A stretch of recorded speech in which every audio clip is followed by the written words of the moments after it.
Our guest during this segment of the program is Dr. Jonathan Tripp, and of course, we call it Better Health with Tripp Family Medicine.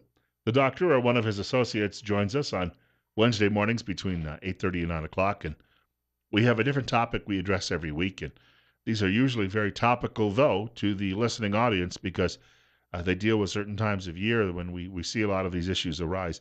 But we're talking today about fungi. And first of all, doctor, welcome back to the show. Good morning, and there is a fungus among us. Yes. So, Well, I have been in this situation. In 1986, when I was a grad student, I went to New York on a trip, and I remember I had a long walk to a museum one day, and I was just wearing loafers, and it was raining and wet, and I developed serious foot fungus after that, and that stayed with me for a few years before I was ever actually able to get rid of it. and that may have been because you didn't know what to do with it, or not correctly diagnosed. So a lot of people have had athlete's foot, or oh, I better be careful with the terms I use. I have some terms that were taught to me by a doc who had spent time in Vietnam with lots of fungal infections. Especially Uh, of the feet, right? yeah, feet, groin, armpits, the whole deal. So Um, they can be really, it can be really mean. But let me distinguish between what's a fungus or a fungi uh, versus bacteria and viruses, because we kind of think of all things as bacteria. We think of a cold as a virus, but the truth is a lot of our illnesses are caused by viruses that we don't have an antibiotic for, because antibiotics treat only bacteria. So fungi are actually a separate group of microbials that can either be okay or cause us trouble. In fact, the yeast you use to raise bread, that's a fungus. So there are beneficial uses. Mushrooms are a fungus. So I love mushrooms and about everything we can put them in. So to say that fungus is all bad isn't true, but when it's trying to make your body its host, that's probably not a great thing. So, we'll talk about different types. I probably would start out with what happens this time of year. We're just getting our early sun exposure, and moms will have a kiddo, especially if you have any darker skin type, but it happens in all skin types. Mom will bring the kid into the doctor and say, "What the heck? My kid's got this white spot on his cheek or on his arm or on his back. What's going on?" And the concern is there a major illness? Sometimes it's as simple as dry skin called eczema. There's also another condition that's called pityriasis albicans, which just mean or pityriasis alba, which just means a white spot that it, is defined as its shape, which is usually kind of an oval spot, often between the size of a dime or a quarter, and real concerning. But sometimes that white spot really is a low grade fungal infection. So, kind of like the athlete's foot, and often caused by a similar fungus. There's different types. There's tinea, which has several types of its own, candida. So, these are all called dermatophytes because they like to live on the skin. Dermato, or the derm part means skin, and so they like to live on the skin. This is different than something that might burrow into your skin but look like a fungus, right? Yeah, the things that burrow into your skin are usually parasites. I mean, I can talk about scary things like I just looked up bot flies, and there's all kinds of fun things and hookworms. But fungus is really very small, small enough you can't see it. And the probably the most common one people are familiar with is ringworm. And this will happen on any age, and we often associate it with being uh, contagious from cats, sometimes dogs, but mostly cats. But most of the time, we really don't know where it came from, because the different fungus that we have are always on our skin. But why does it take hold at a certain time? But a ringworm actually looks like a circle that the middle starts to clear and look good, but the outer ring, or what they call the advancing borders, remain kind of red and flaky, scaly, and doesn't go away usually just on its own. So, but there's some simple topical answers, over the counter athlete's foot creams like clotrimazole or Lotrimin, and Lamisil is probably another real common one. And these can be used, but the problem is people will use them for 2 or 3 days and say it doesn't work.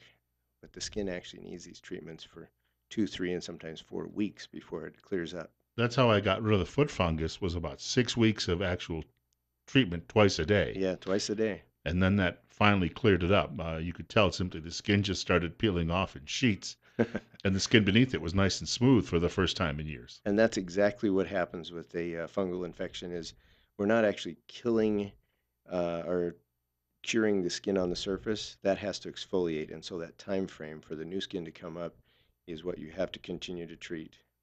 So this is something that often the question is, what am I dealing with? Am I doing the right treatment? And that's where your healthcare provider can really help out. We've got more coming up with Dr. Jonathan Tripp in just a couple of minutes, talking fungal infections this morning. And of course, those can be from head to toe, so we'll have some more detail on all of that in just a few minutes, too, as well. Your telephone call is expected at 736-0300. It's Better Health with Tripp Family Medicine on News Radio 1310 KLIX and newsradio1310.com. At 20 of 9, we have 72. Our studio guest, Dr. Jonathan Tripp, Better Health with Tripp Family Medicine, Wednesday mornings between 8:30 and 9 o'clock right here on News Radio 1310, KLIX, newsradio1310.com. Bill Colley handling the soundboard and the telephone as well this morning. 72 right now at 8:50 or 8:43. And the doctor and I were having an off-air conversation that sometimes dealing with a fungus is just simply cutting off the moisture supply. Yeah, in fact, what fungus or yeast? In fact, let me clarify that. Yeast infections are fungal infections. So we use those two terms synonymously. So we'll talk about a vaginal yeast infection. Well, that's a type of fungus called Candida. And people will have under the breast or in the armpit or in the groin an area that gets red and irritated and itches like crazy. People scratch enough that it actually bleeds, and this is the same condition, similar as to athlete's foot. In fact, quick story: when I was 12, I had athlete's foot. Had no idea really what was going on, but thinking like most people that everything's a bacteria, you just got to put alcohol on that. So, it itched like crazy. I'd wash my feet, I'd scratch them, even to the point of bleeding sometimes, and then just douse them in alcohol thinking, oh, I'm killing this darn thing. And I wasn't doing a thing other than torturing myself. So, knowing what you're dealing with helps a lot. But fungus, whether it's vaginal yeast infection, the athlete's foot, or even the underarm troubles, the the answer is you got to change the environment, and yeast or fungus like dark, moist, and warm. So if you can reverse that, not make it so moist, definitely expose it to light, and not make it so warm, it definitely blunts or stunts the growth of the fungus and often cures it. In fact, a great example I use in pediatrics all the time is a child will come in diapers, and mom complains about a diaper rash, but the rash is really in the creases or the folds of the skin more than it is just on the outer bottom. And even without medication, frequently, if I can talk the parent into taking the diaper off for 10 minutes, 2 or 3 times a day, within several days, that clears right up without medication. So that's an easy home remedy to try. But knowing the difference between fungal infection in the creases versus a true diaper rash that's just contact irritation, that does change how it works.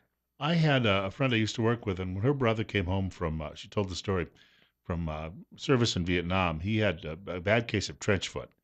And she said he would have to go to the doctor and literally have that cut off, and sometimes because it was so thick and hard. But that's a really bad case of fungus, isn't it? It is, and the what's happening is you have inflammation under the skin, and your body's response to inflammation is wall it off or thicken the skin in the case of the foot. That's why we get calluses on the hands and the feet. It's that chronic irritation. But in this case, the irritation comes from the fungus. So yeah, that's another more severe one. Vaginal yeast infections, we often question how that happens, and probably the most common I can think of is when we use antibiotics, we change the amount of good bacteria in our body, and if you just think of that in your intestines, in your mouth, vaginally, if you kill off good bacteria, it now leaves space for something else to take hold and grow. And since antibiotics don't kill fungus, the fungus starts to grow and take over the area, and then it becomes too abundant, and now it's considered an infection. Well, you had just said a few minutes ago that It's always present on our skin. I It mean, is. so you've just given it a foothold to grow in that situation. And so people, this goes back, I guess, to washing your hands a lot and doing these things and making sure that you shower on a regular basis, and that'll help keep these things at bay. But also dry yourself off when you get out of that shower. Yeah, and in Idaho we have less worries about the constant humidity, constant moisture. So it's not as big of a problem, but it's still plentiful here. And I don't want to make people, fearful microphobes, that they're afraid of everything on their hands or their skin because even after washing, these are, bacteria, fungus, even viruses are present. They're diminished because we washed our hands, but they're still present. The good news is you have a nice immune system that is fighting these things all the time. So if you get little doses, even if you're putting it in your mouth, you know, you never know it because your immune system takes care of it. When it becomes a problem is when your immune system is really decreased or diminished. We often don't think about diabetes as being decreased immune system, but in fact they are more subject to skin infections of all kinds because their body is now, compromised on its immune system. Probably the most extreme that we think of is somebody that has HIV, especially AIDS level of illness. Their immune system is shot, and that's when you see thrush, fungus about every part of the body. So it'll be called a systemic infection. So that is when the immune system goes down. Now it can really take a hold. And sometimes you'll see that, which is a lot of red on people's bodies, right? That could be a fungal infection. Just like red patches. Yeah, and they can be red or white. There's a condition that often you see on the chest or the back called tinea versicolor. It is not harmful. In fact, it's even believed not to be contagious. So, it may look bad, but you don't catch that one. But it is treatable, and that's one we treat in our office all the time. If you scratch it though or itch it, it makes it worse, right? Yeah, you usually do spread it within yourself. Now, the to contrast that, the ringworm, although not extremely contagious, can be passed from one person to another. And so often, once we start treatment with the topical antifungal, really within about 2 to 3 days, they're no longer contagious. Now, I had an old girlfriend. She was adopting a cat from a rescue, and they told her within. She took it home for 3 days, and they said you got to bring it back because we determined it had ringworm. Oh, yeah. So the cat went back. The cat got cured after about 10 days. The cat came back a second time, and then within a couple of years, she developed ringworm as well. A couple Uh, of years? and Yeah. apparently but it was still related to the cat, so somehow they were picking it up still. Possibly. I mean, I don't know if that's true or whether that's a good assumption because how could you prove it came from that cat that was, quote, cured? But the cats do tend to carry tinea more often than others, so other animals. So maybe it was the cat's fault. And it was on the cat's ears originally, and I think that sometimes if someone is petting an animal, that's where they're doing it, right? And that's where you would pick that up. Sure, that'd be an easy way to do that. I don't want to crucify cats because the cat lovers out there will think I'm out to get them. But they are the most common carrier among the animals. Other places we see this. People will get a patch of missing hair on their head. They'll just have a little patch of baldness, and it gets bigger, and the hairs themselves um, are break off or disappear altogether, and then you're trying to hide a bald spot, and the answer is you need to treat that like you would the ringworm or the athlete's foot, and that usually requires either at least over-the-counter topical and sometimes prescription medicines. You can use shampoos that are anti-dandruff shampoos like Selsun Blue. They have a weak antifungal in them. So the scalp is one. In the mouth, we have thrush. On the skin anywhere on the body, you can have ringworm or this tinea versicolor. So white spots, red spots, rings, all of that can be a place in the creases of the skin is more likely candida than the tinea type, but easily treated, and a lot of it is just simply by changing the environment. Um, I have some patients that have a chronic reoccurrence, and it's usually in the creases, and the treatment is the same, and the idea is when it shows up, you get it while it's small, and it goes away quickly. We have a caller with us, and you're on the air with Dr. Jonathan Tripp at 852. Yes, thank you. I was going to clarify something. Uh, Cats can be chronic carriers of ringworm without being symptomatic. My veterinarian told me that from his lips to my ears. So even though your friend may not have been compromised and picked it up those first few years, maybe something happened, she got into a weakened state or something like that, and then it sprung up with it. Now, cats, just to clarify, they can be chronic carriers without being symptomatic. That sounds exactly the information that I understand. Thank So you. Thank you. I want to thank her for the call. We also talked during the previous break about the fact that it comes down to sometimes the shoes you're wearing. And I had mentioned that when I was younger and on the job, I might wear cheaper shoes. My feet didn't get a chance to breathe a lot in that situation. yeah, it goes back to this idea of they like moist and warm and dark. And so if you have shoes that don't breathe, like vinyl shoes, patent leather is another name for vinyl. You don't have shoes that breathe, you are trapping the moisture there around your feet, and it is a setup for fungus to take hold if it's present with you. And wearing somebody else's shoes that have had athlete's foot is just a great setup, worse than the cat to catch it. So if you have athlete's foot, the recommendation is, you wash your feet if you can twice a day, dry them thoroughly, wear cotton related, socks, and if you have shoes that have a mesh or at least leather that breathes better than man made materials, or better yet, go around in flip flops for a while and you'll have much greater chance of eliminating that quickly.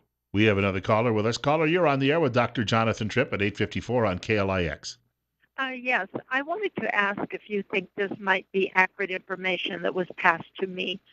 A year or so ago, I got very sick after taking some antibiotics for an orthopedic type surgery. And I actually ended up in very critical care with what I was told had C. diff. I was in the hospital for about 4 days, and they told me it was from the antibiotics, and but yet I was sent home with antibiotics. And That's very at one, confusing, isn't it? sir, I say that's very confusing that if the antibiotics yes, cause trouble and now you have more antibiotics. yes. And the second night I was in the hospital, um, they actually come in and kept talking to me and said, "We're losing you, we're losing you." And I was so sick, I just looked up at them and said, "Bye." I mean, Wow. that's just how sick I really was. Well, let, But let me kind of go over what actually happened there. Um, okay, what you C. difficile is a different bacteria that is a bad guy. We have good bacteria. In fact, we talk about probiotics, which are really just good bacteria that we either eat in the form of live culture yogurt or take by capsule supplement. But the good bacteria get killed off along with bad bacteria while you're on antibiotics. And so, if you think of your intestines as a neighborhood of real estate, you basically wiped out a fair portion of the neighbors, and now it's an opportunity for squatters to come in and set up shop and build their little shack wherever they can. But they can be other bacteria that you don't want, and that's what C. difficile is, or they can be fungus or even viral infections. So the use of antibiotics needs to be used sparingly and carefully, and that is part of my training. But the C. difficile actually requires a different antibiotic to kill it before it kills you because it causes such trouble in the colon. We want to thank her for the call because we have to move along here, coming to the end of the program, and we haven't asked people, we haven't told people yet how they get a hold of you at the office. Okay. Well, let me tell you where my office is because we're still taking donations for our humanitarian trip to Nicaragua, and it's my son's Eagle Scout project. So we're kind of two for one on this. And they are things like toothbrushes and toothpaste and soaps and shampoo and washcloths, even fingernail clippers, things like that. So we're asking that if you have a donation of material, of the goods, bring it to our office, which is at 1411 Fillmore Street, and that's across from the entrance to the post office on Fillmore. And our phone number is 208 933-4400. And our website is trippfamilymedicine.com, and you can reach us on Facebook as well at Tripp Family Medicine. So be happy to receive anything anybody wants to give, whether it's a monetary donation. We'll make sure it actually goes to the people that we're going to work with and build houses and make sure they have clean water and even sanitation. So this isn't just about handing off, toothbrushes. It really is making permanent changes in a community that really needs it. And we should point out Dr. Tripp will have another opportunity at least once to talk about this trip, and it may happen on multiple radio stations. So That would be great. Maybe I'll send my son, the would-be Eagle Scout. That'll be great too. Bring him by. That'd be great. We want to thank him for coming in this morning, and of course, we'll be back with Tripp Family Medicine next week in better health between 8:30 and 9 o'clock on Wednesday morning. Coming up though on 9 o'clock right now, and news, of course, from Fox, followed by a visit from the Twin Falls City Council right here on News Radio 1310, KLIX, and NewsRadio1310.com.